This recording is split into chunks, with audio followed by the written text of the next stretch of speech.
know, of course, at the moment, every bank out there seems to be shutting up shop, don't they? Whether it is either now or sometime next year, we've heard stories countless times about banks closing 20 branches, 30 branches, who knows how many branches till I'm guessing they're all gone, and expect us just to use internet online banking, which of course really impacts people who are not technologically minded and some older people out there, including my mum. So the sooner something's done to stop all that, the better. And we might be in luck because, according to this article, a major bank halts branch closures and promising no more branches will actually be axed next year at all, which is brilliant news, isn't it? So who's that major bank? Well, according to the article, it's HSBC. And the good thing is, instead, they said they'll actually continue to refurbish their current branches.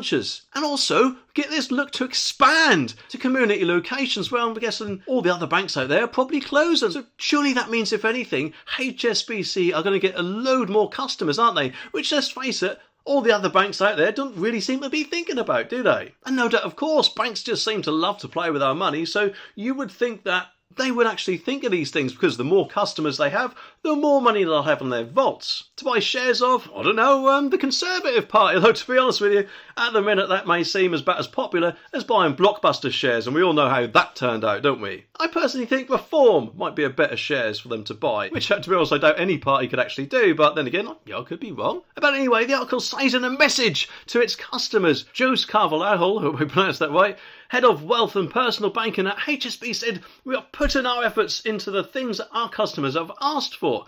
And he added that the bank would be significantly upgraded its mobile banking app and also look to expand its pop-up branches and banking hubs.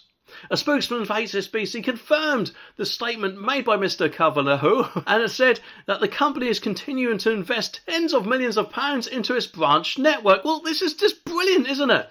Sooner or later, I'm guessing all the other banks will probably follow, in which case all the branches they're closing this year might actually be open again for business next year. Or maybe the year after that, once they've realised how well HSBC are doing. Although it does also say that earlier on this year, 63 branches of HSBC already closed down, and another 82 branches closed in 2022, so they have closed branches, but I guess they're done for a little while. Maybe, who knows, they could actually be waiting to see how well this actually does, and if it does indeed attract customers. So hopefully it actually will do, and they will stop all the other bank branches out there from shutting up shop just yet. Because let's face it, for quite a lot of people, they do actually depend on their bank branches. And as I said before, I personally think we'll probably get to the stage where, who knows, the post office may actually offer a service for all the banks out there, and instead of posting your letters, because let's face it, Royal Mail use is a bit on the decline, isn't it? You'd be able to go up to the counter and say, "I bank with this bank, take all the money out of my account please, because I would like to pay with good hard cash." Rather than, of course, contactless and Apple Pay payments like numpties like me use. Because let's face it, at the end of the day, us people who use contactless are, if you think about it, kind of making cash obsolete. When in fact,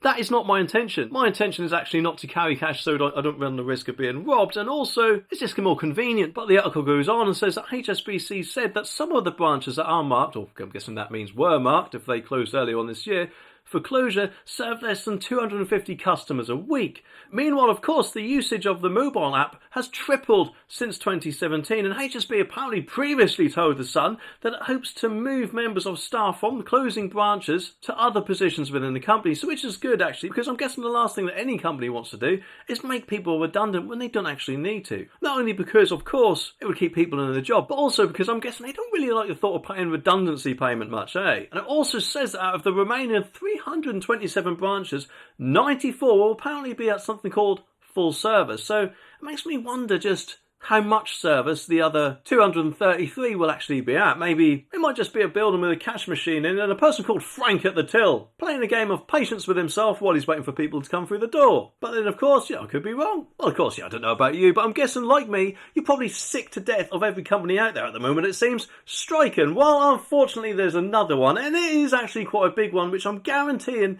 quite a lot of you use. It's actually a supermarket. A supermarket, that's right. The people who have been rubbing their hands with glee, it seems, every time us people walk through the door, as they raise their prices quite often. It appears anyway, when that supermarket, according to this article, is Asda. And it says Asda workers are to walk out in the first ever strike at the supermarket giant in a row over toxic work culture. Well, there's that word, isn't it? Toxic. Well, it just makes me wonder what it is. Often with a lot of lefties out there, it's toxic masculinity. That's all you ever seem to hear nowadays, isn't it? But I'm hoping that is not the case. But let's just read on and see. And it says workers at the Asda Gasport supermarket will leave on Friday, January the 12th. GMB Union has revealed, and it's the first of its kind at any Asda store in the UK and is sparked by toxic treatment of staff, according to GMB. It says that members have also complained about low wages. Well, to be honest, if you want low wages, when you come and work where I work, unfortunately, my wages are quite low. But hopefully my boss, you'll sort that out. So let's be honest, I doubt it. Anyway, but that's not it, because they also say it's because of poor health and safety. Health and safety! There we are again. With every other company, it seems. It just makes me wonder what health and safety conditions there is that they, I'm guessing, aren't following correctly, which I'm guessing, if anything, could probably actually open Asda up to lawsuits. And if that indeed is the case, I hope they don't get a low Asda price windfall, because Asda aren't too bad for prices. I mean, Tesco I usually go to rather than Asda, and in my opinion do seem a bit more cheaper on some things. But anyway, continues and says, colleagues will strike until January the 26th. Wow, 2 whole weeks of Asda's trade and just gone, which may no doubt, of course, push people to other supermarkets like Tesco's and Sainsbury's, and therefore people who don't really shop at Tesco's or Sainsbury's, maybe even Iceland, might actually prefer those stores, in which case may make Asda lose some customers completely. It also says, though, it could go on for longer than 2 weeks. Just makes me wonder how much Asda has to cave in by to stop the strike from happening. But anyway, the article doesn't actually say how much they're looking for, but it does say that Asda management will still have time to stop this from happening. If they don't want store operations to grind to a halt in January, they need to meet us and actually negotiate with us. Unlike the 5 previous times we have met for this pointless and unproductive talks. So if they've met 5 times, I'm guessing, obviously I could be wrong, but I'm guessing Asda probably thinks it's like the boy who called wolf. But unfortunately for Asda, this time it actually looks like there is a wolf, if you see what I mean. But as the spokesperson has said, we have an established process in place for colleagues to raise any concerns, and are disappointed with the GMB has chosen this course of action despite the discussions we have had with them. We will continue to engage with representatives at the Gasport store to resolve their concerns. And whilst any action has the potential to cause disruption for colleagues and customers is unwelcome, we are confident that we can keep disruption to a minimum. Well, unless this is sorted out, I'm guessing the only way they can keep disruption to a minimum is if they have an Asda store close by. Or maybe actually, who knows, they might put a diversion sign outside the Asda. I mean, I could be wrong. Hopefully, this will get sorted out sooner rather than later, because for many people out there, Asda is quite a cheap supermarket which they go to, and could actually impact quite a lot of customers as well as its employees.